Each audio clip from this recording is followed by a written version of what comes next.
नमस्कार दोस्तों। आज हम बात करने जा रहे हैं एक ऐसे स्कैम की जिसने वेस्ट बंगाल का एजुकेशन सिस्टम हिला दिया। ये है टीचर रिक्रूटमेंट स्कैम, शिक्षक भर्ती का जो है घोटाला।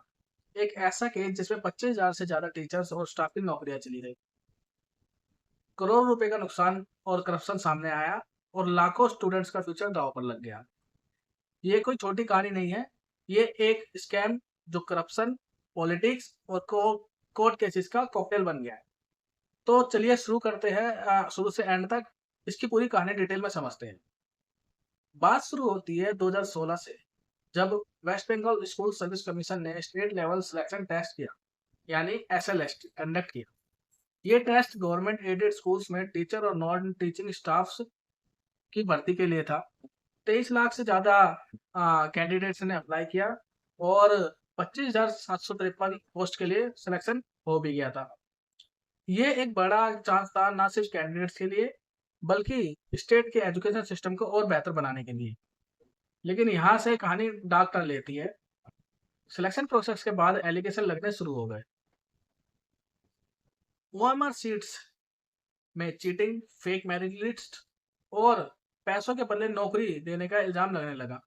ये बात सामने आई कि जो लोग एलिजिबल भी नहीं थे, उन्होंने अपॉइंट कर दिया गया, जबकि डिजर्विंग जो लोग नौकरी को डिजर्व करते थे, उन्हें कुछ नहीं मिला।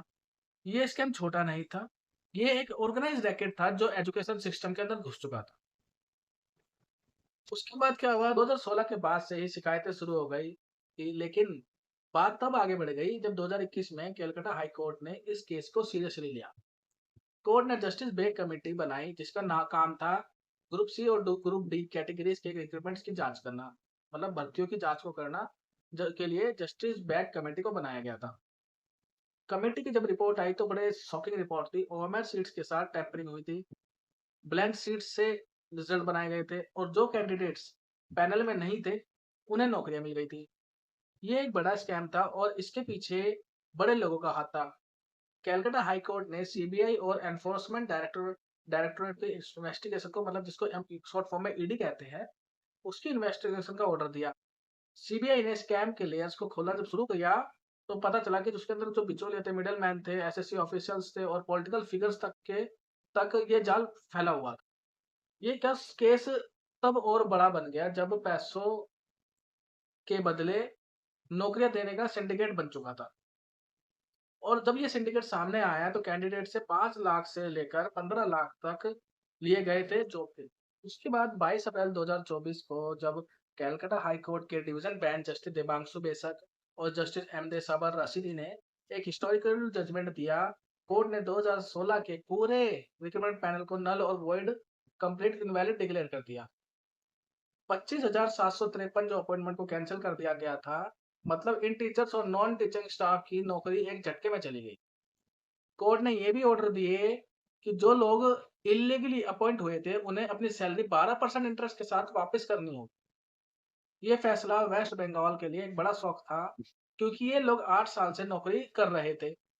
कोर्ट ने कहा कि ये प्रोसेस करप्शन और फ्रॉड से इतना टेंटेड था कि इसे बचाया नहीं जा सकता। उसके बाद वेस्ट बंगाल गवर्नमेंट इस फैसले से खुश नहीं थी। उन्होंने सुप्रीम कोर्ट में अपील की, ये कहकर कि कलकत्ता हाई कोर्ट ने बिना टेंटेड और अनटेंटेड कैंडिडेट्स को अलग किया और सारी अपॉइंटमेंट कैंसिल कर दी। सुप्रीम कोर्ट ने पहले तो थोड़ी रिलीफ दी, 7 मई 2024 को उन्होंने कहा कि अगर टेंटेड और अनटेंटेड को सेपरेट किया जा सकता है तो पूरे पैनल को कैंसिल करना ठीक नहीं है। लेकिन सीबीआई को इन्वेस्टिगेशन जारी रखने की परमिशन दी थी। फाइनली 3 अप्रैल 2025 को सुप्रीम कोर्ट ने कलकत्ता हाई कोर्ट के फैसले को अपहोल्ड कर दिया। चीफ जस्टिस संजीव खन्ना और जस्टिस संजय कुमार की बेंच ने कहा कि यह प्रोसेस मैनिपुलेशन और फ्रॉड से विटेटेड था।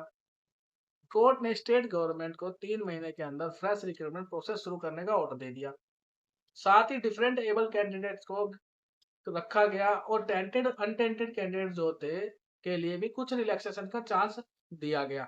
तो अब तक जो बात की वो बात की हमने कि सुप्रीम कोर्ट ने और जो कलकत्ता हाई कोर्ट ने इस रिक्रूटमेंट को लेकर अपना क्या क्या जो है निर्णय दिया। और अब हम बात करेंगे जो लोग इनके अंदर शामिल थे, मतलब अब बात करेंगे अरेस्ट की। इस स्कैम में बड़े बड़े नाम पकड़े गए। सबसे बड़ा नाम है पार्था चैटर्जी का। जो उस वक्त एजुकेशन मिनिस्टर थी। जुलाई 2022 में ईडी ने उन्हें अरेस्ट किया और उनकी क्लोज एड अर्पिता मुखर्जी के घर से 50 करोड़ कैश, गोल्ड और प्रॉपर्टी डॉक्यूमेंट्स मिले। तिलक टीएमसी एमएलए, जो वेस्ट बंगाल की जो चीफ मिनिस्टर थी, ममता बनर्जी की जो पार्टी है टीएमसी, उनके एमएलए मानिक भट्टाचार्य, जो एसएससी चेयरमैन थे, उनको भी अरेस्ट किया गया और मिडलमैन जैसे प्रसन्ना कुमार रॉय और शांति प्रसाद सिन्हा भी पकड़े गए। ये लोग कैंडिडेट से पैसों के बदले नौकरी दिलाते थे। सीबीआई और ईडी ने 230 करोड़ से ज्यादा के एसेट्स को अटैच किया है। ये अरेस्ट दिखाते हैं कि स्कैम कितना ऑर्गेनाइज तरीके से किया गया है। ये स्कैम पॉलिटिकली बड़ा इशू बन गया। ममता बनर्जी ने सुप्रीम कोर्ट के फैसले को इलीगल कहा और कहा कि वो अपने टीचर्स के साथ है।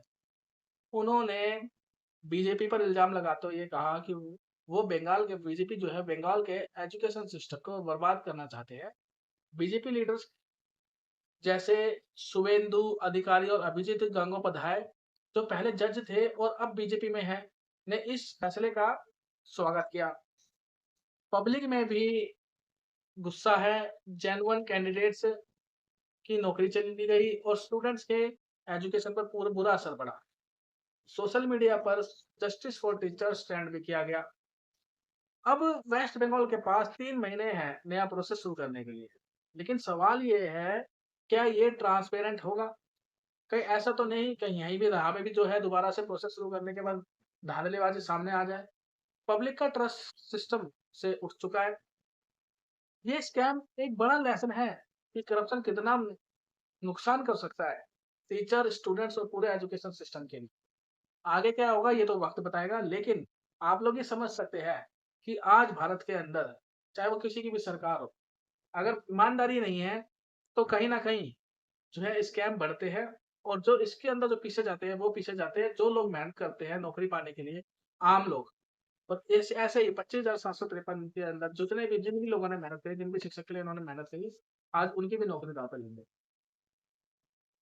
तो दोस्तों, ये था वेस्ट बंगाल का टीचर रिक्रूटमेंट स्कैम, जो आपने देखा होगा कितने बड़े लेवल पे जो है लोगों की जिंदगियों के साथ और बच्चों के साथ जो है खिलवाड़ किया गया है। बच्चों के एजुकेशन के सिस्टम को लेकर और एजुकेशन सिस्टम पर सीधा सवाल खड़े किए हैं। तो अगर आपको ये वीडियो जानकारी अच्छी लगी हो तो कृपया वीडियो को सपोर्ट कीजिए और शेयर कीजिए, ताकि ऐसे स्कैम जो है लोगों तक पहुंचे और जो लोग नहीं देख पाते उनको भी देखने का मौका मिले। धन्यवाद साथियों।